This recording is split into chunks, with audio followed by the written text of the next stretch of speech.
Yes. Hello, everyone. This is episode 2 of the Canary. We're happy to see all of the support that's come for the first episode. And so let's get right into it with our topic for this episode: the trouble with meetings. Subtitle: This call could have been an instant message. I love that title, Ingrid, because so many things didn't really have to be a meeting. And we're going to dive into, well, when you are in the meeting, what are we dealing with here? And with work life in an office, we spend a lot of time in meetings. There was a study showing that the average office worker spends over 11 hours a week in meetings. I would say that number is even higher for a lot of people that I know that may spend up to half or more of their time in meetings. Mm-hmm. And well, everyone finds meetings annoying, but there are some aspects of how meetings are really inefficient that it can especially grind the gears of autistic employees. And we have real data to show that the communication preferences of autistic people as opposed to neurotypical people. We have a study as recent as 2 months ago, March 2025, from the National Institute of Health that decided to measure smartphone usage of autistic people as opposed to neurotypical people, which I found fascinating. And as it turns out, verbal communication was 2.6 times lower as compared to the control, whereas written communication was 2.3 times higher, which definitely jives with my own experience, as I will usually not answer a phone call unless I'm absolutely sure of who it's from. Yeah, I can see that. And I think I should just define that a neurotypical just means that you're not considered anywhere on the autism spectrum. Sometimes I think we get tripped up on the words, so I just want to make sure everyone understands Mm-hmm. what that is. And speaking of getting tripped up on the words, one thing that I found interesting when we were researching for this podcast is there is a study about what we call misattunement, which is basically saying that there are mismatches in communication styles between autistic and non-autistic people. And this shouldn't really be surprising because when you think about it, we often have mismatches in communication styles for between different generations. For example, I'm getting to the older segment of the employee population, and there are things about how younger generations are more into their texting and stuff than I ever was. That's different for me. We also find that different ethnic or racial groups may have different communication styles or uses of vocabulary. So this is just another area where we can be a little bit sensitive to the fact that there's just differences in our styles and try to be attuned to how somebody else works and what kind of communication style works for them. Mm-hmm. It's a little something that's known as the theory of the double empathy problem, where the issue isn't necessarily that people have deficits in social communication, but rather people carry default assumptions in communications that can sometimes get mismatched with other people who don't share similar backgrounds, experiences, or neurotypes. And so it's sort of, it has a different perspective on autistic and neurotypical communications issue, as it's something that's being misunderstood on both sides rather than a deficit that's purely on the autistic side. And Agreed. it's worth noting that compared to in-person stuff, people tend to get a lot better impressions of autistic people over written communication as opposed to in-person communication when they don't know about their diagnosis, which you might not always want to disclose that off the bat. So it's important to realize that. And this is true even when you've made efforts to mask your more autistic traits, because sometimes that snap judgment happens on a subconscious level. So it almost makes you wonder why you even try doing it. I would add to that, Ingrid, that as a manager, I've been trained that I don't have the right to ask somebody whether they have a disability of any kind or anything going on with them that they don't feel like sharing. So that is a simply voluntary when anyone discloses that there are autistic or any other type of disability, whether it's hearing impairment or anything else. So we have to be respectful of what people do and don't decide that they want to disclose. Mm-hmm. So we have a lot of challenges that come with meetings that we all have. And as Ingrid mentioned, some of those tend to get amplified when you are on the autism spectrum. And one of the things I found is that's a problem with meetings, and this is for everybody, problems that meetings that have a lack of clear purpose or organization. And this can cause a particular extra stress for some people on the autism spectrum that really have maybe sometimes a stronger need than others to have extremely clear what all of the reasons are for the meeting and the whys. And how to get around this is to make sure you've set a clear agenda in advance, preferably a written agenda.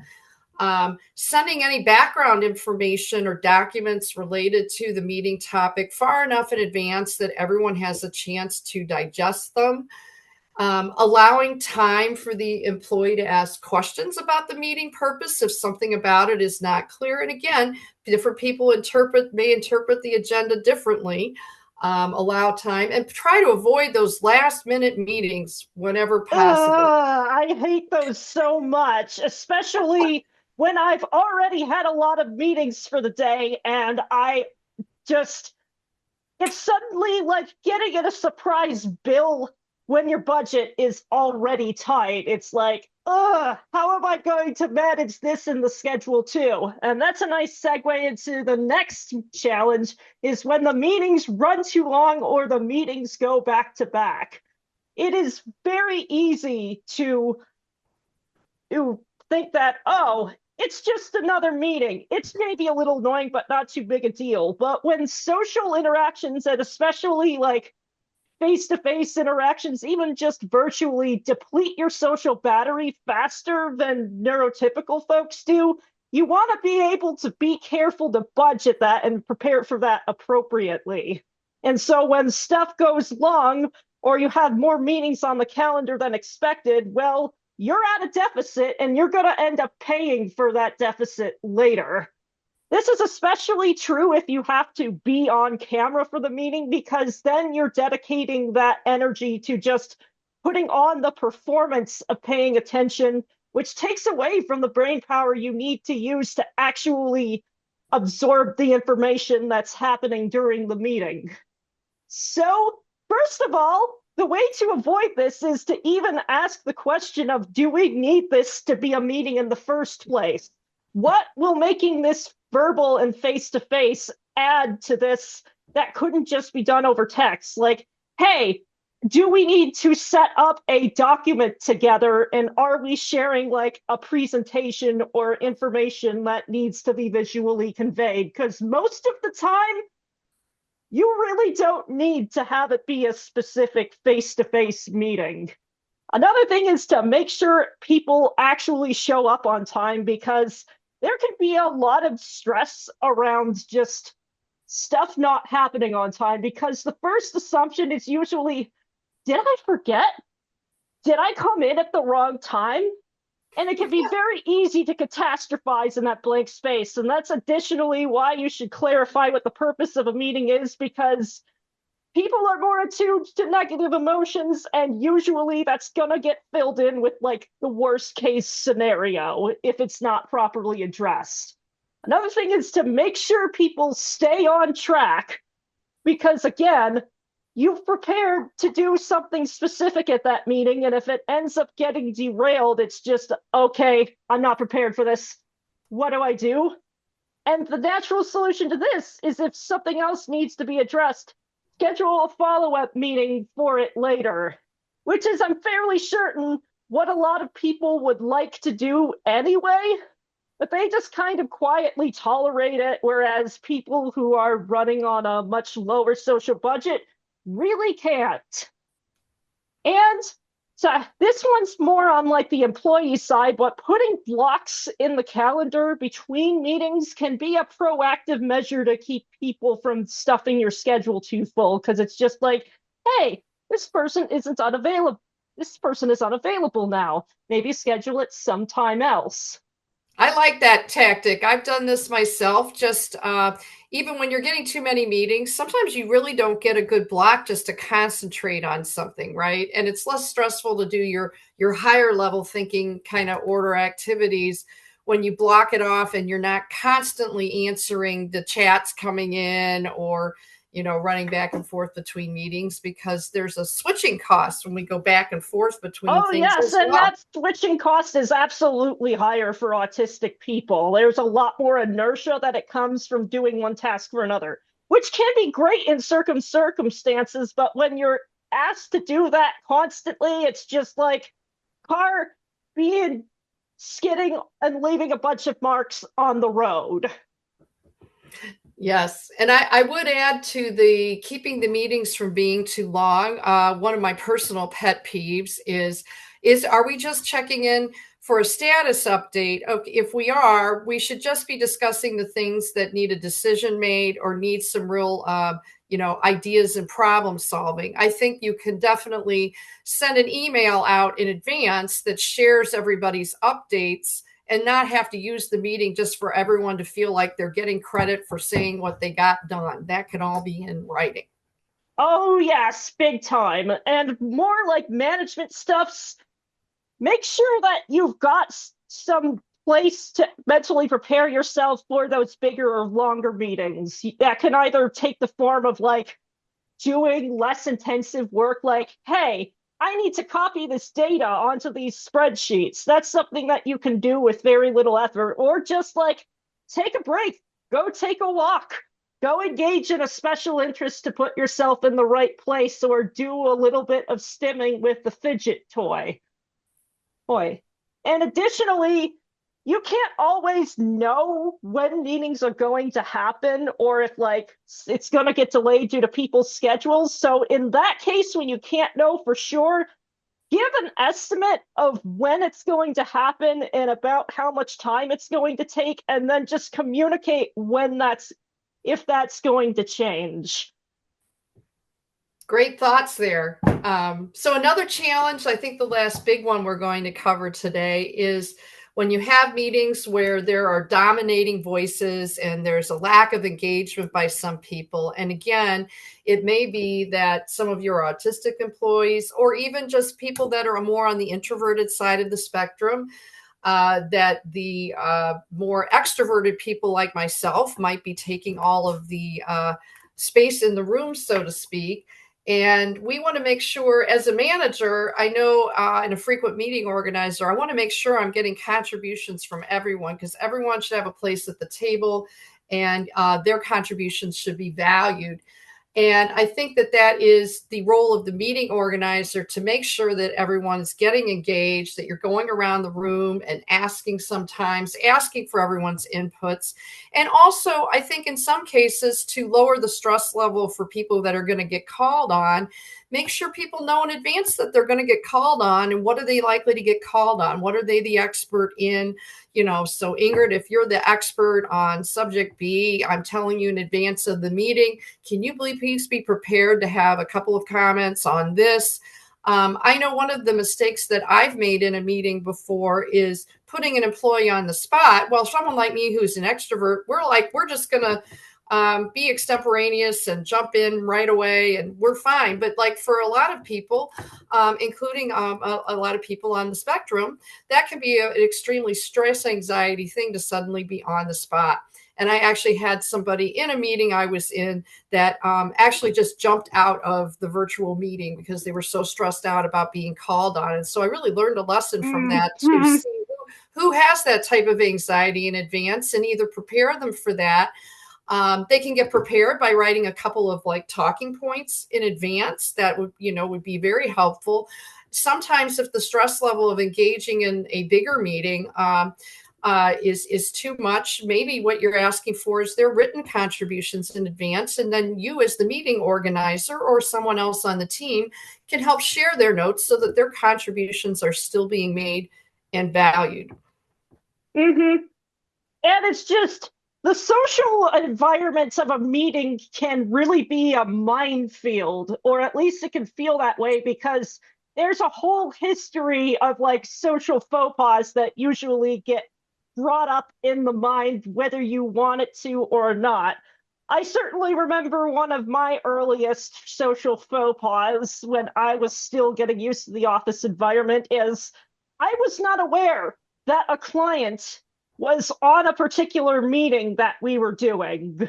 And so I ended up making a comment that was a little bit off color and maybe a little bit too honest for the context. And so it's sort of important to know as much information about you can about the meeting going in, because that's not going to be a fun situation for anybody. It's awkward for the client and it's awkward for the autistic person who's then going to go home and probably think about that as they're going to bed at night. Don't feel so bad, Ingrid. I just recently made the same kind of mistake in that I told a joke when the meeting had been going for like maybe an hour and 15 minutes. So I made light of something and I didn't really take into account that the person that one person in the meeting in particular that was not going to end up taking that very well. So not everybody is able to handle humor, especially different types of humor. I tend to have a sarcastic kind of humor. So sometimes I just have to say, you know what? I just can't be funny in this meeting. Yep. Anyways, that can seem like a lot of work to do, especially since a lot of this stuff persists, not really because people are intentionally trying to be difficult, but simply because there's a lot of inertia in changing workplace practices that are kind of common across a lot of different places. I mean, you wouldn't have so many comics complaining about work meetings being inefficient and way too long if it wasn't a common experience. However, we can turn this around and see accommodation not as like an additional drag on productivity, but rather as a place and an opportunity for innovation. Because that's always where people are looking to do things differently. I mean, you've got a big company like Microsoft who has started to embrace inclusivity more in their design thinking with the same idea of the curb cut effect we mentioned last episode, that if they aim to accommodate for underserved communities, then they'll end up naturally making it better for everyone. And I would rather cut down all of that time spent in meetings because I don't want to think of how much that adds up over the course of my life. Agreed. And a couple more thoughts. The tools that we're using now actually make it, in some ways, easier to have some accommodation. One of the things that I like, and you mentioned the being showing your face. You can show your face and have meetings where you don't have to show your face. And trying to decide when do we really need to make everyone show their face. Sometimes you need to occasionally in a work group, make sure you're really touching base. And then there are other times when you've had a bunch of meetings and do they really need to see my face? We're really going over a spreadsheet here. But one of the tools, like so in my Microsoft Teams, which my Orland's Law Group uses, they have that hand raise little. Oh yes, the I love hand this raise. thing. There are people that are nervous to jump into the conversation, and maybe there aren't any gaps in the conversation, or they feel the need to ask permission before speaking. And so if you're the meeting organizer, noting when people are doing that and making sure that you let them have a turn, that's a great tool to help someone feel more comfortable. They feel polite because they raised their hand. While we're on the subject of stuff that Teams does that can really help, the fact that a lot more meetings softwares can automatically create transcriptions of the meetings is super big, because oftentimes it can be really difficult to kind of have the social performance up and also take notes on all of the significant information from the meeting. So being able to have like that precise written record of what was said without any ambiguity can be a huge way to relieve a lot of anxiety around meetings. Yeah, and transcription gets out of the issue that some organizations, including my own, have, which is really being careful and asking for proper permission before you actually record somebody.